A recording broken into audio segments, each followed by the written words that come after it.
Nawaz Sharif, captain retired Safdar और मरियम नवाज एक साहब अदालत पेश हुए थे। बर वक्त इस केस की कार्रवाई शुरू हुई थी। इसकी मैं मुकम्मल तफसीलात आपको बता दूं कि 4 गवाहान को आज तलब किया गया था, जिनमें JIT के सरबराह वाजिद ज़िया भी थे। 3 गवाहान के जो बयानात कलमबंद होने थे और उसके अलावा वाजिद ज़िया से भी जो है वो मामलात और डिस्कस की जानी थी। तो आज 2 गवाहों के बयान कलमबंद किए गए, उनके ऊपर जिर्रा भी की गई और जो अब्दुल हनान है उनकी तरफ से 1500 सफ़ात पर मुश्तमिल रिकॉर्ड भी अदालत को फराहम किया गया और ख्वाजा अरस ने उसकी तस्दीक की। बकायदा तौर पर उन सफ़ात को पढ़ा गया और उसके बाद जो वाजिद ज़िया थे उनके हवाले से मियां मोहम्मद नवाज शरीफ ने दरख्वास्त दायर की थी कि मेरे जो तीनों रेफरेंसेस हैं उनको यकजा करके एक ही बार वाजिद ज़िया का बयान लिया जाए और सुना जाए।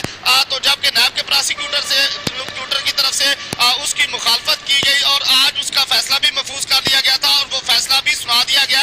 मियां मोहम्मद नवाज शरीफ की तरफ से तीनों रेफरेंसेस यकजा करके वाजिद ज़िया के बयान के हवाले से जो ठीक है ज़मीर हुसैन, आपने हमें तफसीलात से आगाह किया, आपका बहुत शुक्रिया। आगे बढ़ते हैं, आपको बताएं कि साबिक वज़ीर आज़म नवाज शरीफ कुछ देर निजी बेकरी रुकने के बाद मरी रवाना हो गए। नवाज